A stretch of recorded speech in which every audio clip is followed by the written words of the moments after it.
এই এপিসোডে 21 এবং 22 দুইটা এপিসোডই থাকছে। শুরুতেই আমরা দেখতে পাই হচ্ছে শি ব্যাংকে সে দাঁড়িয়েছিল মন খারাপ করে, কারণ এখনো সে তার মিস্টার রাইটের দেখা পায়নি। আর এখানে শি ব্যাংকের মেড হচ্ছে তাকে সান্ত্বনা দিচ্ছিল। শি ব্যাংক তার মেডের দিকে ঘুরে বলে যে তুমি যাও, নিচে মেলা বসেছে, সেখানে গিয়ে এনজয় করো, এবং তার মেড এখান থেকে চলে যায়। আমরা ডংফ্যাংকে দেখতে পাই, সে অর্কিডকে কোথাও খুঁজে পাচ্ছিল না এবং সে অর্কিডকে খুঁজতে থাকে। ডংফ্যাং শি ব্যাংয়ের ফেথ মানে চেরি লেডির ফেথ যেহেতু জানতো যে আজকে হচ্ছে চেরি লেডির সঙ্গে তার মিস্টার রাইটের দেখা হবে এবং আজকেই তাদের প্রেমময় কাহিনী শুরু হবে, সো সে হচ্ছে শি ব্যাংয়ের বাসার সামনে একটা রুফটপে চলে যায়। দূর থেকে সেই জিনিসটা দেখছিল, কারণ যদি ফেথ অনুযায়ী কাজ হয় তাহলেই তো চেরি লেডির স্পিরিটটা ডংফ্যাং এর কাজে লাগবে। আর ওপর থেকে ডংফ্যাং হচ্ছে অর্কিডকেও খুঁজছিল। এখান থেকে আমরা দেখতে পাই শি ব্যাং হচ্ছে অনেক অপেক্ষা করে। এরপরে শি ব্যাং হচ্ছে তার জুসে একটা পয়জনাস জিনিস মিশিয়ে নেয়। এইটা দূর থেকে ডংফ্যাং দেখছিল। সিন শিফটে আমাদেরকে দেখানো হয় সিয়াংজুকে, তাকে এখানে কিছু লোক ঘিরে ধরেছিল। আর আমরা এদিকে দেখতে পাই অর্কিড হচ্ছে সিয়াংজুর পিছে পিছে আসছিল, কারণ সেও চায় আজকে যেন সিয়াংজু এবং চেরি লেডির দেখা হয় এবং যাতে তাদের ফেথ অনুযায়ী কাজ হয়, পরবর্তী লাইফে তারা যাতে আবার গডাস হয়ে ফেরিল্যান্ডে ফিরে যেতে পারে এই জন্য। বাট এখানে ফেথ অনুযায়ী কিছুই হচ্ছিল না। এদিকে সিয়াংজুকে এই লোকগুলো ঘিরে রেখেছিল। তখন সেখানে সিয়াংজুকে বাঁচাতে চলে আসে হচ্ছে অর্কিড এবং সেই লোকদের সঙ্গে ফাইট করে অর্কিড হচ্ছে সিয়াংজুকে বাঁচিয়ে নেয়। বাট এখানে সিয়াংজু হচ্ছে অর্কিডের চেহারা দেখে চিনতে পারে যে তার স্বপ্নে যে ফেরিটা আসতো সেটা হচ্ছে এই ফেরি, এবং সে অর্কিডকে দেখে একদম খুশিতে থমকে যায় সেখানে। অপরদিকে আমরা দেখতে পাই শি ব্যাংকে সে হচ্ছে তার এই জুসটা খেয়েই ফেলবে। আর ডংফ্যাং মনে মনে ভাবছিল যে এখনো কেন তার মিস্টার রাইট এখানে আসছে না। শি ব্যাং যদি এখনো মারা যায় তাহলে তো ফেথ শেষ হয়ে যাবে এখানেই। ডংফ্যাং তার 1 লাখ সৈন্যকেও বাঁচাতে পারবে না যদি না ফেথ অনুযায়ী কাজ হয়। ডংফ্যাং তখন দূর থেকে শি ব্যাংকে এটা খেতে নিষেধ করে। তখন শি ব্যাং ডংফ্যাং এর দিকে তাকিয়ে বলে, তুমি কি প্রতিদিন রাত্রে বাঁশি বাজাও? ডংফ্যাং তখন বলে যে না, সেই লোকটা আমি না। শি ব্যাং আবারও যখন এই জুসটা খেতে যায়, প্রায় খেয়ে ফেলছিল, তখন ডংফ্যাং এসে তার হাত টেনে ধরে এবং শি ব্যাং বলে, তুমি কে? আমি কি তোমাকে এর আগে কখনো দেখেছি? আমরা দেখতে পাই যে ডংফ্যাং এর ফ্ল্যাশব্যাকে আসে সেই যুদ্ধের কথা যেখানে কিনা চেরি লেডি এবং তার যুদ্ধ হয়েছিল।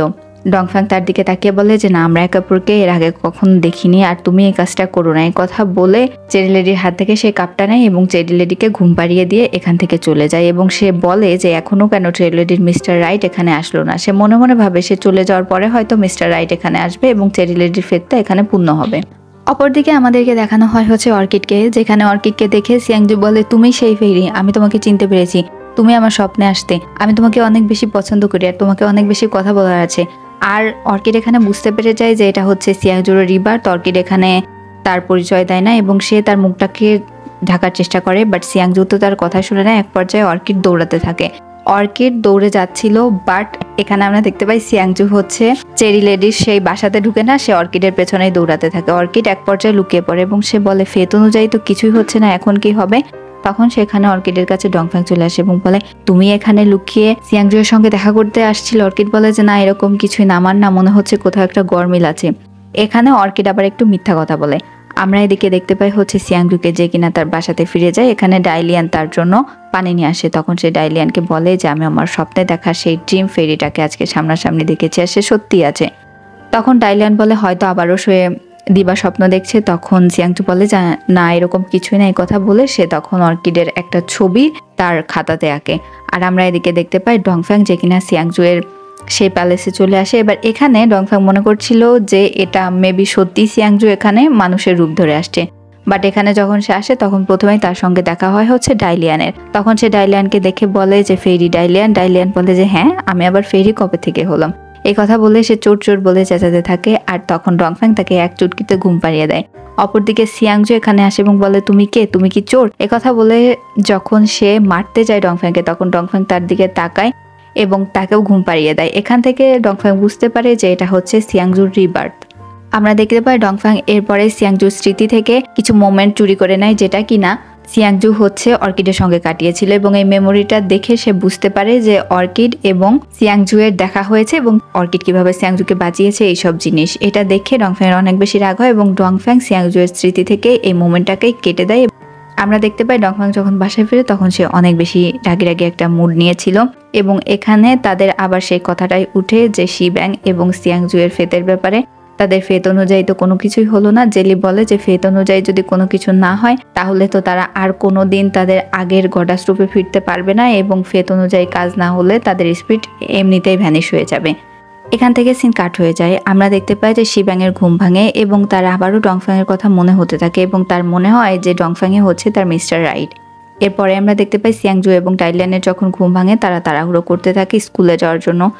এখানে আমরা দেখতে পাই যে সিয়াংজুর মাথা থেকে অর্কিডের মেমোরিটা যদিও বা ডংফ্যাং মুছে দিয়েছিল, বাট তারপরেও সিয়াংজুর ব্রেনে এটা তো জন্ম থেকেই রয়ে গেছে এবং সে জন্ম থেকেই ফেইরিকে দেখছিল তার স্বপ্নে, তাই এটা তার ব্রেন থেকে যায় না এবং তার নিজের হাতে আঁকা ছবিটা দেখে ব্যাপারটা আরও বেশি মনে পড়ে যায়। আমরা এদিকে দেখতে পাই পরদিন সকালে শিব্যাংয়ের সঙ্গে দেখা করে হচ্ছে অর্কিড তার মিস্টার রাইট সম্পর্কে জানার জন্য এবং তাদের দুজনকে মিলিয়ে দেওয়ার জন্য। এখানে সে দেখা করতে যায় এবং তার সঙ্গে অনেক গল্পগুজব করে, শিব্যাংয়ের অনেক কাছে যাওয়ার চেষ্টা করে। অপরদিকে আমরা ডংফ্যাংকে দেখতে পাই সে যায় হচ্ছে সিয়াংজুয়ের স্কুলে ভর্তি হতে অ্যাজ এ স্টুডেন্ট, কারণ এখানে ডংফ্যাং তো চাচ্ছিল যাতে শিব্যাং এবং সিয়াংজুয়ের মিল হয়ে যায়, যাতে তাদের ফেতটা পূর্ণ হতে পারে। এই জন্য এই স্কুলে আসার পরেই হচ্ছে টিচার ডংফ্যাংকে পরিচয় করিয়ে দিতে গেলে ডংফ্যাং কোনো কথা না বলে আমার পরিচয় লাগে না, এই কথা বলে সে বসে পড়ে। এরপরে টিচার তাকে কথা বলার জন্য দাঁড়াতে বললে তখন ডংফ্যাং বলে কত বড় সাহস আমাকে দাঁড়াতে বলছে, এ কথা বলে সে রাগ করে। টিচার তাকে এবং সিয়াংজুকে সহ বের করে দেয় এবং তাদেরকে পানিশমেন্ট স্বরূপ বাইরে দাঁড়িয়ে থাকতে বলে। তারা বাইরে দাঁড়িয়েছিল। এখানে আমরা দেখতে পাই সিয়াংজু হচ্ছে অনেক দুষ্ট একটা ছেলে। সে হচ্ছে ডংফ্যাংকে বলে যে ডংফ্যাং ভাইয়া চলো আমরা খেলতে যাই, আজকে একটা ফুটবল টুর্নামেন্ট আছে, তোমাকেও আমি আমার সাথে নিয়ে যাবো। এই কথা বলে সে ডংফ্যাংকে ঠেলতে ঠেলতে তার সঙ্গে করে নিয়ে যায়। আমরা এদিকে দেখতে পাই যে টিচার তাদেরকে ধরে ফেললে ডংফ্যাং এখানে বলে যে আমাকে ধরা, এই কথা বলে সে টিচারের চোখে ধুলা দিয়ে সে সিয়াংজুয়ের হাত ধরে দৌড়াতে থাকে। এখানে সিয়াংজু এবং ডংফ্যাং অনেক ভালো ফুটবল খেলে এবং তাদের টিম জিতে যায়। এখানে সিয়াংজু তো অনেক বেশি খুশি ছিল, সে বলে যে তুমি এত ভালো ফুটবল কোথা থেকে খেলা শিখলে? তখন ডংফ্যাং বলে আমি এত ভালো ফুটবল আমার বাবার থেকে খেলা শিখেছি, ছোটবেলায় আমি আর সে খেলতাম। তখন সিয়াংজু বলে আর ছোট থেকে আমার বাবা আমাকে শিখিয়েছে জীবনে টাকা আর্ন করতে হবে, ফেম আর্ন করতে হবে আর স্টাডি করতে হবে, এছাড়া খেলাধুলা বাদ দিতে হবে। তুমি অনেক বেশি ভালো ডংফ্যাং ভাইয়া, তুমি সবসময় আমার সঙ্গেই থাকবে। তাও এই কথা বলে সে ডংফ্যাং এর কাঁধে হাত দিয়ে বাহবা দিতে থাকে।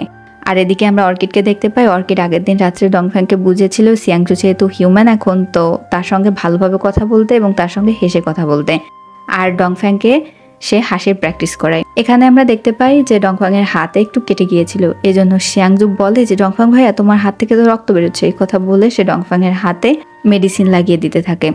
আর এইখানেই 21st এপিসোডটা শেষ হয়ে যায়। 22 এপিসোডের শুরুতেই আমরা অপরদিকে দেখতে পাই এখানে আমাদেরকে 30,000 বছর পূর্বের কাহিনী দেখানো হয়। চেরি লেডি তার স্পিরিটকে ধ্বংস করে দিয়েছিল এবং সে ঘুমন্ত অবস্থায় চলে গিয়েছিল।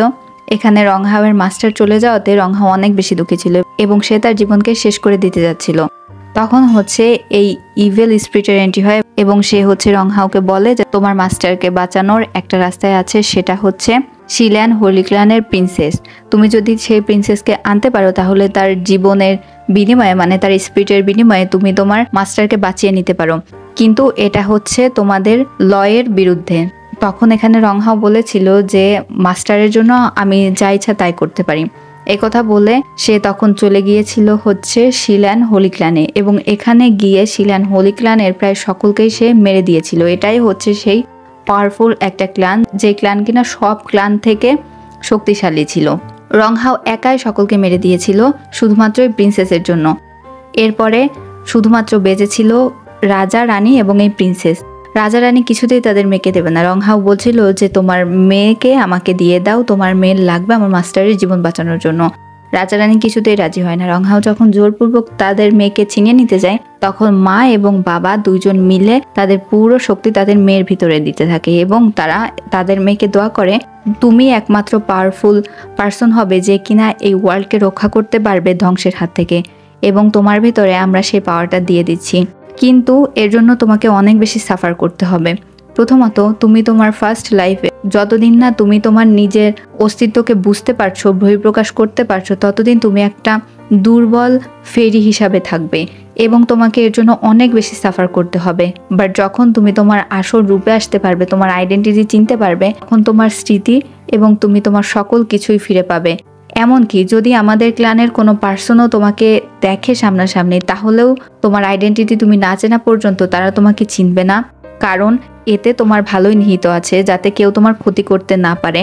তুমি আমাদের এই শিল্যান্ড হলিগ্রানের একমাত্র উত্তরসূরি, যার ভেতরে আমরা আমাদের পুরো পাওয়ারটা দিয়ে দিচ্ছি। এই কথা বলে সব পাওয়ার দিয়ে দেয় এবং তাদের মেয়েকে তারা একটা বীজে রূপান্তরিত করে নিজের জীবন সেখানে বিসর্জন দিয়ে দেয়। আর এখানে রংহাও এই প্রিন্সেসকে নিয়ে যেতে পারে না, যার জন্য সেই দিন সে তার মাস্টারকেও বাঁচাতে পারে না। সবার বোঝার জন্য আমি একটু স্পয়লার দিয়ে দিচ্ছি। এখানে শিল্যান্ড হলিগ্রানের রাজা এবং রানী যে বীজটাকে ক্রিয়েট করেছিল সেটা হচ্ছে একটা অর্কিড গাছের বীজ ছিল। আপনারা বুঝতে পারছেন যে আমাদের শিল্যান্ড হলিগ্রানের একমাত্র উত্তরসূরি হচ্ছে অর্কিড ফেরি, মানে আমাদের অর্কিড। এখান থেকে আমাদেরকে বর্তমান সিনে দেখানো হয়। এরপর থেকে রংহাও হচ্ছে সেই ফেরিকে খুঁজে বেড়াচ্ছে। রংহাও অনেক বেশি দুঃখী ছিল। এখানে রংহাও নিজের জীবন আবারও শেষ করতে যায়। তখন সেই ইভেল স্পিরিটার আবারও এন্ট্রি হয় এবং বলে যে প্রিন্সেস এখনো এই ওয়ার্ল্ডে কোথাও একটা আছে, তাকে খুঁজতে বোকামি না করতে। অপরদিকে আমরা দেখতে পাই হচ্ছে ডংফ্যাং এবং অর্কিডকে, যাকে জেলি বুদ্ধি দিয়ে, যাদের দুজনকে জেলি বুদ্ধি দিয়েছিল। ডংফ্যাংকে বলেছিল সিয়াংজুর সঙ্গে কথা বলতে এবং অর্কিডকে বলেছিল শিব্যাংয়ের সঙ্গে কথা বলতে। তারা যেন দুইজন সাহায্য করে শিব্যাং এবং সিয়াংজুকে মেলানোর জন্য। তো এখানে তারা দুইজন একই রেস্টুরেন্টে আলাদা আলাদা জায়গাতে হচ্ছে ডংফ্যাং বসে সিয়াংজুর সঙ্গে এবং অর্কিড বসে হচ্ছে শিব্যাংয়ের সঙ্গে। এখানে সিয়াংজু তো সারাক্ষণ সেই ফেরির কথাই বলছিল এবং সিয়াংজু বলছিল যে সে যেই ফেরিকে দেখেছে সে ছোটবেলা থেকেই তার ড্রিমে দেখে, সে হচ্ছে তার ড্রিম ফেরি এবং সে বাস্তবেও এক্সিস্ট করে। সো এখন ডংফ্যাংকে সাহায্য করতে বলে সেই ফেরিকে খোঁজার জন্য। এখানে ডংফ্যাং হচ্ছে সিয়াংজুকে বলে যে তুমি মনে সাহস নিয়ে এগিয়ে যাও। অপরদিকে আমরা দেখতে পাই সিয়াংজু খুশি হয়ে যায় এবং সে চলে যায় হচ্ছে সেই রেস্টুরেন্টের মাঝখানে। সেখানে গিয়ে সে বড় একটা পোস্টার টানিয়ে দেয় এবং এইটাই ছিল হচ্ছে সেই ফেরির পোস্টার। আর ডংফ্যাং দেখে তার চোখ তো কপালে উঠে যায়। এটা তো ছিল হচ্ছে অর্কিডের পোস্টার। ডংফ্যাং রাগ করে চোখ বড় বড় করে তখন শানের দিকে তাকায় এবং সে বুঝতে পারে যে সিয়াংজু তো অর্কিডকে ভালোবেসে ফেলেছে। এখানে সিয়াংজু হচ্ছে সবার উদ্দেশ্যে বলে যে সে কেউ যদি এই মেয়েটাকে খুঁজে দিতে পারে তাহলে সে হচ্ছে তাকে সোনা গিফট করবে এবং সে ডংফ্যাংকে থ্যাংক ইউ জানায়, তাকে সাহস দেওয়ার জন্য বলে যে তুমি সবসময় আমার সঙ্গে থেকো। পরবর্তীতে সিয়াংজুর কথা শুনে ডংফ্যাংয়ের অনেক বেশি রাগ হচ্ছিল, কারণ এখানে ডংফ্যাংও তো মনে মনে অর্কিডকে পছন্দ করতো, সে বুঝুক আর না বুঝুক। আমরা এদিকে দেখতে পাই সিয়াংজু ডংফ্যাংকে বলে যে তুমি আমাকে সাহায্য করবে এবং শেষ সময় পর্যন্ত সাহায্য করবে, তোমার জন্যই আমি আজকে এত বেশি সাহস পেয়েছি। অপরদিকে আমরা দেখতে পাই হচ্ছে শানকে, যে কিনা জেলির কাছে চলে যায় এবং বলে যে অনেক বড় একটা কাণ্ড হয়ে গিয়েছে, সিয়াংজু তো অর্কিডের প্রেমে পড়ে গিয়েছে। এরপরে জেলি কি করবে, জেলি হচ্ছে তাড়াতাড়ি করে যায় এবং এই পোস্টারটা নামানোর চেষ্টা করে, বাট ডাইলিয়ান তো এখানে নামাতে দিবে না। জেলি অনেক বুদ্ধি করে বলে যে তোমার মাস্টারের নামই এতে খারাপ হবে যে সে মেয়েদের পিছনে ঘুরে মেয়েদেরকে সম্মান করে না। এরপরে ডাইলিয়ান বলে হ্যাঁ তাই তো, এই কথা বলে সেই পোস্টারটা তো নামিয়ে নেয়। তারপর সে আবার বলে মাস্টার তো আরো 1000টা পোস্টার তৈরি করেছে এবং আমাদের এই সিটিতে সব জায়গায় এটা আজকে পাবলিশ করবে। আর এই কথা শুনে শান এবং জেলি দুজনই তো অবাক হয়ে যায়। অপরদিকে আমাদেরকে দেখানো হয় হচ্ছে অর্কিড এবং শিব্যাংকে। এখানে শিব্যাংও সারাক্ষণই শুধু ডংফ্যাংয়ের কথাই বলছিল এবং সে বলছিল ডংফ্যাংই হচ্ছে তার মিস্টার রাইট। যেহেতু এখানে শিব্যাং এখনো ডংফ্যাংয়ের আসল নাম জানে না, সে ডংফ্যাংয়ের বর্ণনা টর্ণনা দিচ্ছিল এবং সবসময় ডংফ্যাংয়ের কথাই বলছিল।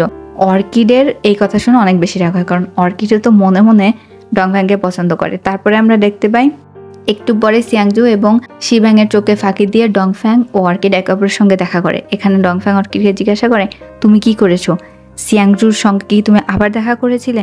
তখন অর্কিড বলে আমি আর দেখা করিনি, আর আপনি একটা কাজও ঠিকঠাক করতে পারেন না, আপনি নাকি আমাকে সিয়াংজুর ব্রেন থেকে মুছে দিয়েছেন, কিন্তু সিয়াংজু তাহলে আমার ছবি কিভাবে পেল? এরপরে ডংফ্যাং বলে এটা তোমারই দোষ, তুমি নিশ্চয়ই আবার দেখা করেছো, তা না হলে এত নিখুঁতভাবে কেউ ছবি কিভাবে আঁকতে পারে? এরপরে অর্কিড আবার রাগ করে, সে বলে যে আপনি কেন শিব্যাংয়ের সঙ্গে দেখা করতে গিয়েছিলেন? শিব্যাং তো এখন আপনাকেই তার মিস্টার রাইট মনে করছে এবং শিব্যাং এখন আপনাকে খুঁজছে, শিব্যাং আপনার প্রেমে পড়ে গিয়েছে। আর এই কথা শুনে দুজনের দিকে চোখ বড় বড় করে তাকায়। বাট এইদিকে আবার সিয়াংজু আসছিল ডংফ্যাংকে খুঁজতে আর শিব্যাং আসছিল হচ্ছে অর্কিডকে খুঁজতে।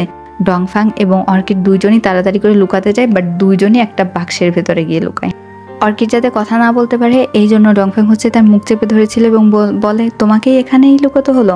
তারা দুজন ডিসাইড করে যে তারা দুইজন এই বাক্স থেকে বের হয়ে দুইজন দুই রাস্তায় গিয়ে লুকাবে।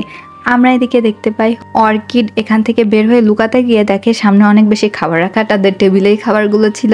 অর্কিডের অনেক বেশি ক্ষুধা লাগে এবং অর্কিড এই খাবার খাওয়া শুরু করে। তখন পেছন থেকে সিয়াংজু আসে এবং সে ডাক দিতেই দেখে যে এটা তো অর্কিড। সে বলে যে তুমি তো আমার স্বপ্নের সেই ফেইরি, তুমি এখানে আর এখানে স্টপ হয়ে যায় এই মোমেন্টটা। অপরদিকে আমরা দেখতে পাই ডংফ্যাং হচ্ছে এখান থেকে লুকানোর জন্য অন্যদিকে যখন যেতে যায় একটা ডোর খুলতে, তখন তার সামনে শিবাং চলে আসে এবং বলে তুমি তো আমার সেই মিস্টার রাইট। এখানে 21 এবং 22 দুইটা এপিসোডই শেষ হয়ে যায়। ভিডিওটা ভালো লাগলে সাথেই থাকবেন।